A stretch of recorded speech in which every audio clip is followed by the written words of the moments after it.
Thank you so much, JW.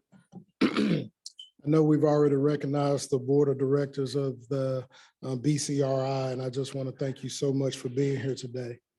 A native of Birmingham and a graduate of Ramsey High School, DeJuana Thompson received a BA in Speech Communications from Berea College, a master's certificate in effective project management, and is completing her master's degree from the George Washington University Graduate School of Political Management.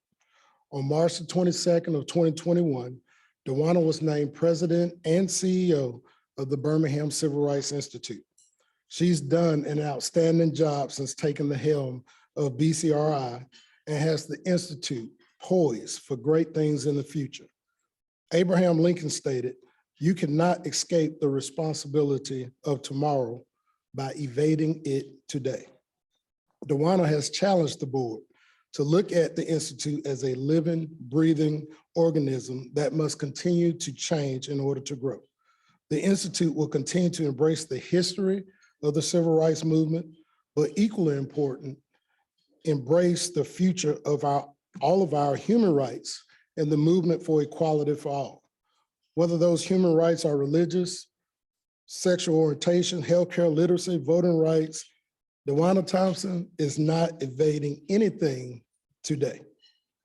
Her background encompasses political strategist, social strategist, community and campaign organizer, innovator, problem solver, engagement specialist, and overall awesomeness. She co-founded the Think Rubik's, a creative problem-solving engagement firm based in DC and Birmingham. She founded Woke Vote, an organization designed to engage and mobilize and turn out African-American voters, and her program has engaged over 2 million Black voters nationwide. DeJuana has served our country on the federal level. She was the National Director for Community Engagement and the National African-American Engagement Director for the DNC. She was a presidential appointee appointed by the Obama and Biden administration in 2015 to serve as senior advisor to the U.S. Small Business Administration. She served as field director for the Cory Booker for Senate campaign and as a member of senior staff in the DC office for former U.S. Representative Archer Davis. She's the recipient of several honors that you all saw in her bio. I'll just list a few. Top Black female leaders in 2021, Alabama women who shaped the state in 2019, top professionals in the state of Alabama 2015, outstanding alumnus from Berea College in 2013, awarded the key to the city of Birmingham in 2010, bestowed honor as a Kentucky colonel in 2008, and in 2007 won the Coretta Scott King Leadership Award. And she's appeared on MSNBC, CNN, in Essence Magazine, the New York Times, and the Washington Post. And she could have been anywhere in the world right now, but she chose to be here with us today. Please join me in welcoming Ms. DeJuana Thompson.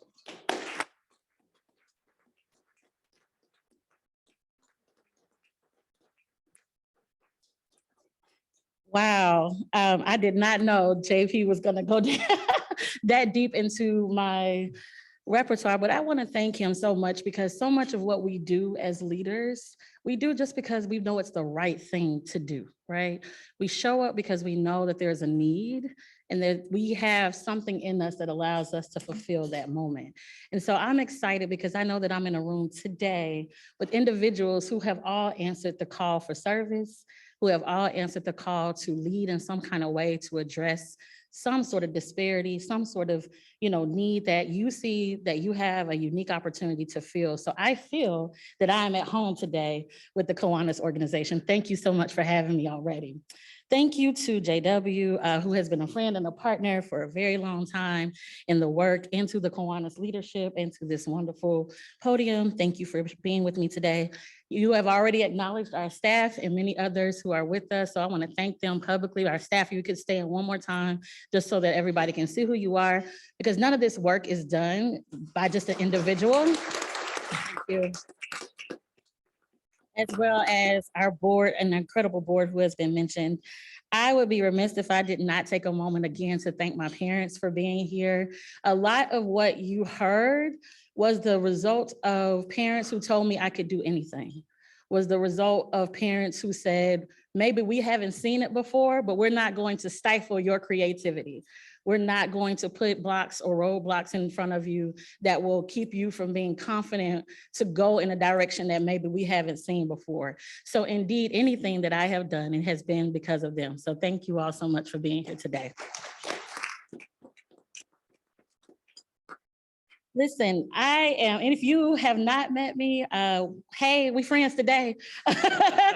Listen, and I just love to create a space where we can all really log in and tune into each other. I want to make sure that this is working. Okay, great. Because one of the things I like to do is establish who's in the room and why do we have a shared, what are our shared moments? Where can we meet in the middle? There's always time to talk about what divides us.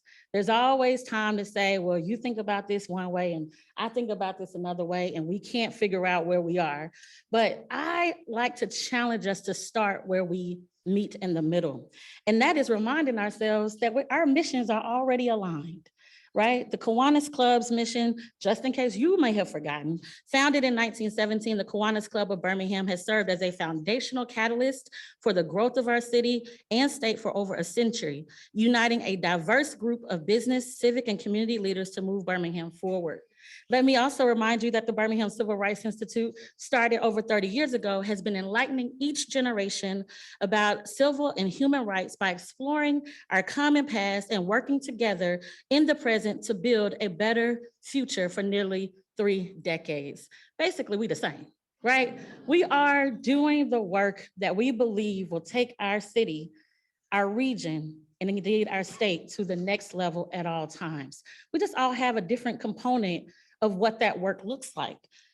One of the things that I am acutely aware of, you heard JP mention in my bio, yes, I was a presidential appointee to the Obama and Biden administration and had the privilege of working at the White House. And so it is not lost on me that today, President Biden will give his State of the Union address. And I like to think in a small way, because I have worked with President Biden for years now and others, that I'm a part of his legacy, right? He gave me at the time, and we called him Uncle Joe at the time, valuable words of wisdom about how to lead during the time that I was working with him. And so I remember when I saw him about a year and a half ago, and told him the work that I was doing at the Birmingham Civil Rights Institute, he absolutely told me it was the most important work that I could be doing, right? And I thought to myself at that time, do you even know what the Birmingham Civil Rights Institute is? Because we can be political, right? We can say the things that we know need to be said in that moment. And we can meet the moment with, great words, but are we really thinking about what we are saying? And I turned to say something to him because he is not uncommon with my brand of politics, which is, I'm going to call it out. And I said, no, I actually am going to take this moment and just say he knows what he remembers the Birmingham Civil Rights Institute because he has been on the ground in the state of Alabama. He has walked through Birmingham. I know he's been to the 16th Street Baptist Church, so I'm going to give him that moment. But in thinking about legacy, we have to think about representation. And that is what organizations like the Kiwanis Group and organizations like the Birmingham Civil Rights Institute provide. It is a place of belonging, a place where you can be represented, a place where we can have courageous conversations, a place where we can have hard conversations about the things that are with us today, that we are struggling with today. In that, I'm also honored to sit as the vice chair on the Housing Authority for the city of Birmingham. And I see some of my Housing Authority family here. I want to recognize you.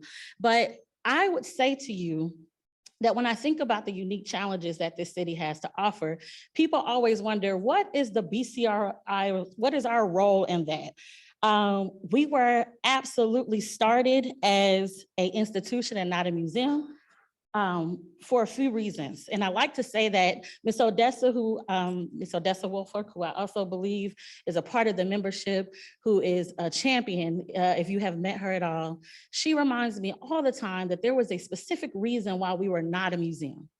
We are an institution because we believe that we have a right and responsibility to shifting opportunity, to shifting mindset, to ensuring that there are resources as it relates to our current opportunities and our future opportunities to move this city forward. You can't do that if you're just a museum, right? Because what happens in a museum? We all know we've gone to art museums, we've gone to different places, and they are incredible. What they do is they capture us in a moment.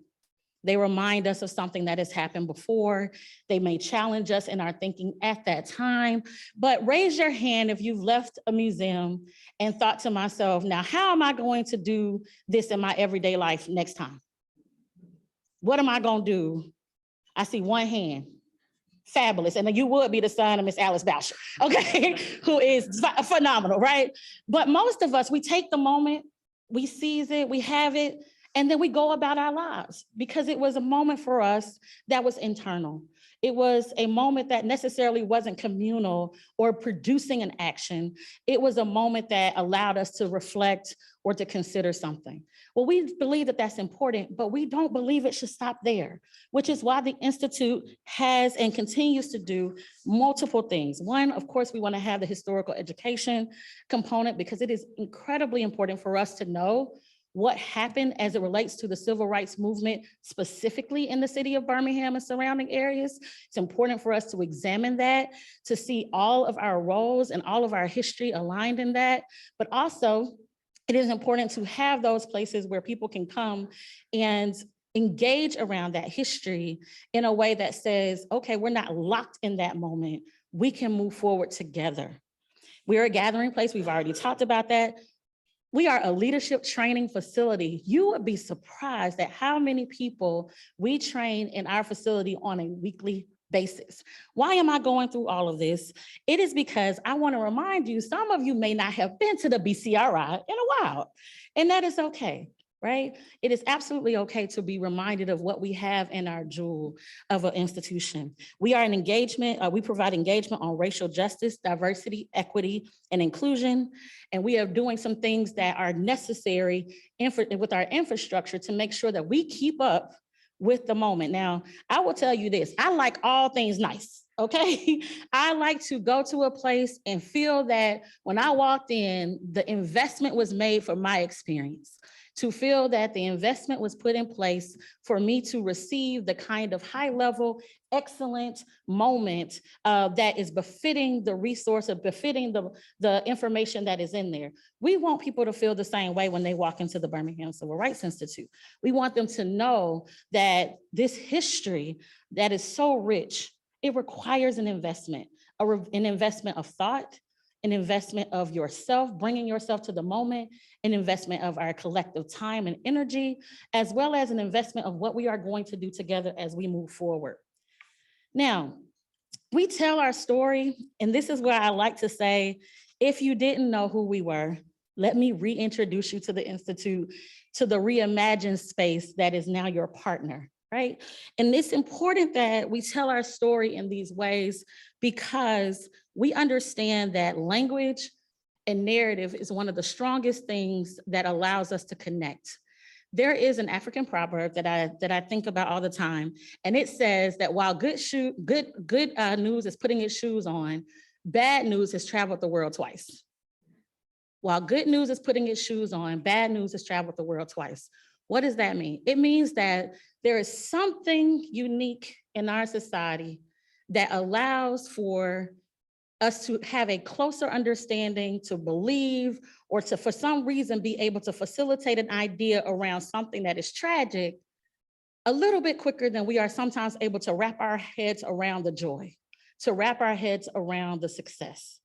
And so what we realize is that because people associate so much of the civil rights movement, so much of the push for social justice and human rights with tragedy, with perhaps sad moments, with perhaps moments where we miss the mark as individuals.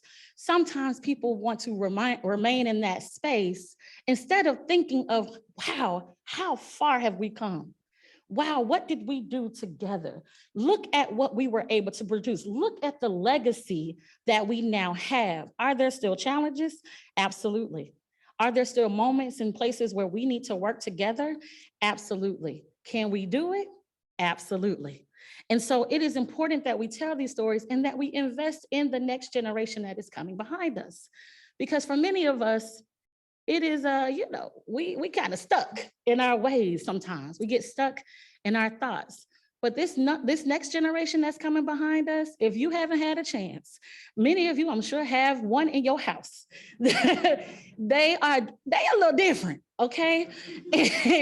And by that, I heard them saying of you earlier that there was a curiosity.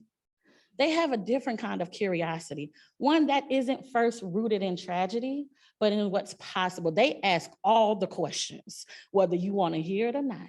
They are going to unpack and unfold. And that's why investing in our legacy program, our community of readers, our cultural alliance partnership, and our virtual programming is so important. Because as our young generation and all of our generations are asking very serious questions right now as it relates to the move for human rights and human dignity, if they are being answered by people who are not for us but are against us, and that is a collective us, then they are being denied the opportunity to move forward in a rich legacy of love, in a rich legacy of community, in what Martin Luther King would call the beloved community. They have to be taught in the places that have done the research. They have to be brought into spaces that have invested in not just the tragedy, but in the ability for triumph. And that they also have to be connected to individuals who have taken on that as their own service model, right? We know that each one of us have done that. Now it's important because when I'm reminding you who the BCRI is, we get calls all the time and our staff, they will laugh right now because we say, I think they think we just over here walking around over at the BCRI. Let me tell you what's happened just in January alone. Just in January alone, we have already been awarded $1 million in federal grants. Just in January alone, we have already reached over 68,000 people online, and we've already had over 7,000 people to physically come into the building. We've already had 14 different groups come in, 11 signature events, 10 public speaking engagements, 3 partnerships created.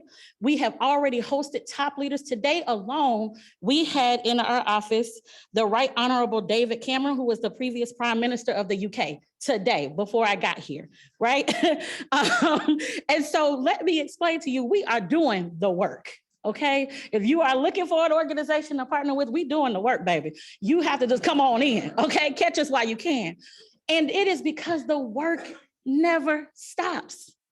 We don't get a chance to say that today we're gonna take off. We as a small team, we are always sort of trying to figure out how do we continue to meet the challenges and meet the demands of our community, of our partners. How do we continue to lend ourselves in ways that challenge the traditional thinking of who the BCRI is and what it does? And I think it's a couple of ways that we're able to do that. One, we have to remember that places like the Birmingham Civil Rights Institute, places like the 16th Street Baptist Church, the Carver Theater, places like the Birmingham Museum of Art, Vulcan, these are not just places for us to be entertained or to learn.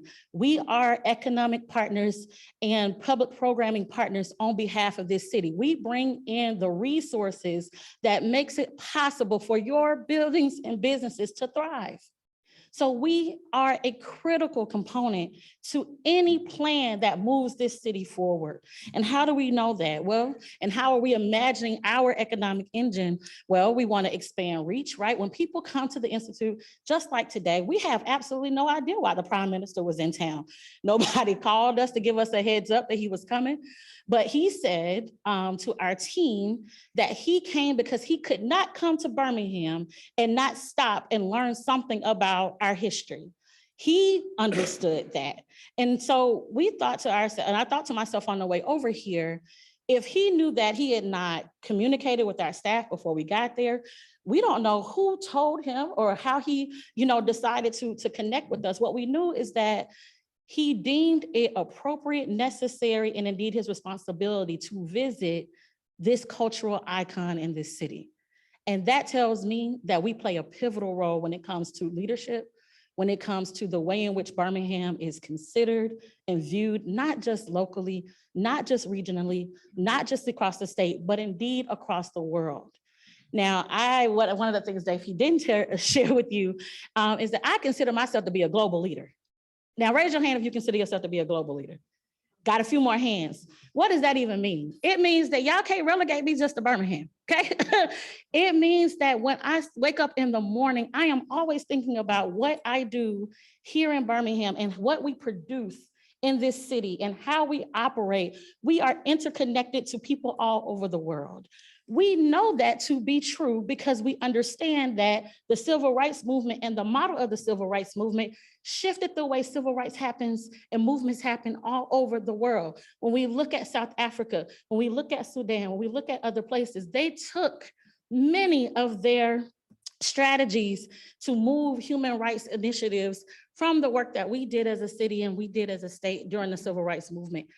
Now, that was back in the 50s and 60s. Let me tell you that right now, even today, the Institute is helping to develop programming in countries all over the world, whether it's through award-winning programming that is being led right now by our wonderful Vice President, Dr. Samantha Briggs, who just came back from South Africa doing programming there, whether it is through programming that is being led by our Director of Archives, Mr. Wayne, who is teaching people every day. We have a research facility that most people don't really realize how significant it is. Every single day we are being asked to help people identify, research names, activities, events. We were a partner in creating the Fred Shuttlesworth documentary that just came out. We have been a partner in so many other pieces of iconography, pieces of literature, and reference, because we are experts at what we do. So this is not just your mom and pop BCRI. It's not the one that you went to 20, 30 years ago when you was in high school, right? I'm speaking for myself because I'll be 40 in like 3 days, okay? And so, and I'm proud of it. But I am telling you that you have to see spaces like the Birmingham Civil Rights Institute and our colleagues in this space differently in the moment that we are situated in right now. And what does that mean? It means that we are indeed a space that talks about civil rights and social work and social justice, but we are also moving from those moments to social impact, right? How does this work show up in ways that impact our communities, our city right now? And the way in which we have to do that is truly through partnership. And so I'm excited because just right now, these are some of the partners that we have in the work that we do. And partnership looks different for every partner. Some people want us to come in and teach about a certain thing. Perhaps we are asked to do an exhibit for a specific thing. When the World Games came last year, we created an exhibit just for the World Games. And it was one of the top attended components of the World Games. I think we had over 21 countries come through there and their leadership come through our exhibit. So we have a unique opportunity to explain how sports has always been a part of a social justice agenda, right? They wouldn't have got that if they had just gone to, to dinner. They had to come to a place that had done the research, that had positioned itself to be a partner with the World Games in order to tell a very unique story. And so we absolutely believe that there are opportunities for us to think about how we move forward together. And so as you are thinking, as members of the Kiwanis Club in different industries and different spaces, and you're wondering, how can I work with the BCRI? Understand that we are a team of individuals who have so many different efficiencies that we bring to and competencies that we bring to these roles. And so again, teaching, elevating, leadership development, public programming, opportunities to train your executive leadership. Last year, we trained members from Google. I also believe we trained members from Amazon and many others that I can't even think through because we're always doing that kind of work. We have one of the largest archive collections for an institution of our size.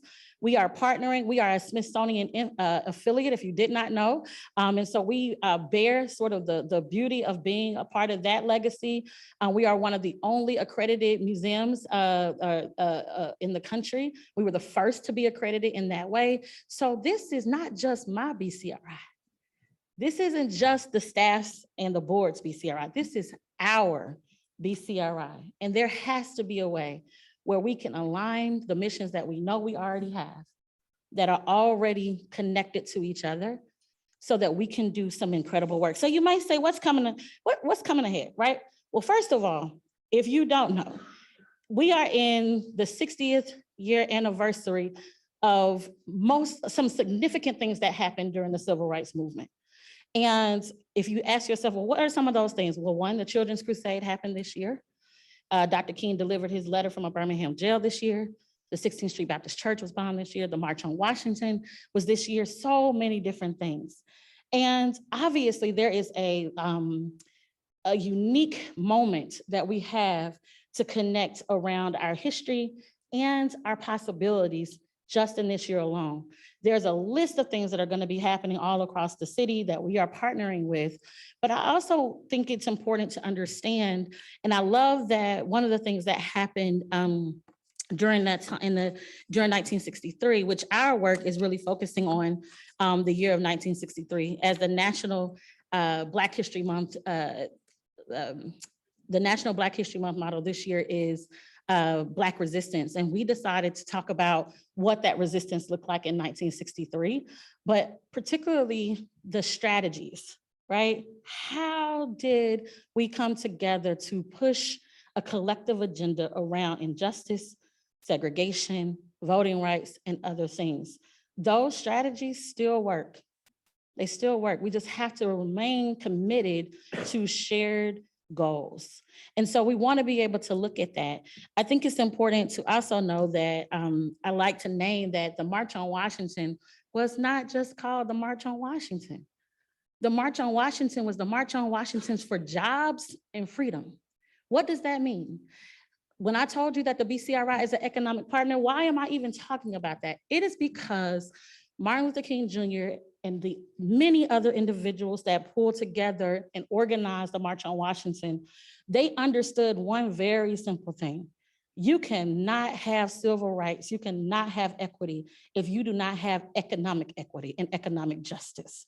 And so much of the work that we still have yet to do is rooted into creating spaces that people can access. It is rooted in creating moments that allow people not just equality, because equality is still leaving somebody out. We need equity. We need ability to move forward from the same space of being able to receive the same resources and apply for the same opportunities. And they understood that. And so they had to be clear with their objectives, clear with their language, and clear with their intentions and their motivations. And so if you want to know what the BCRI is doing, we are clear that we are here to build opportunities, not just for social justice, not just for social impact, but indeed for economic opportunity, indeed for education equity, indeed to challenge food deserts and climate justice and gender rights and all of the other places where we have not met the challenge and the opportunity of equity.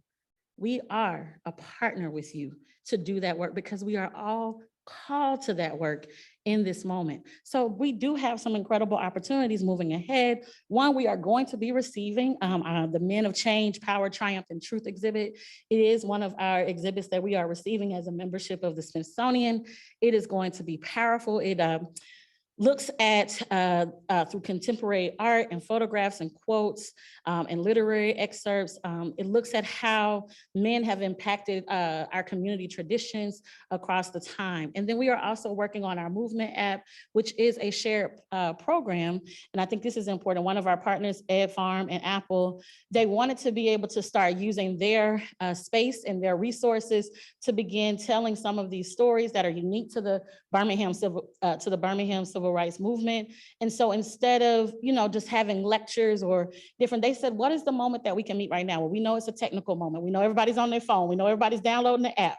So we've decided to create an app together that allows people to access some of this, whether they can walk in the BCRI or not. And that is going to be game changing for us. And so I'm gonna stop there because I could keep talking. My dad is a pastor, just so y'all know. And so, I'm on my first wrap up, but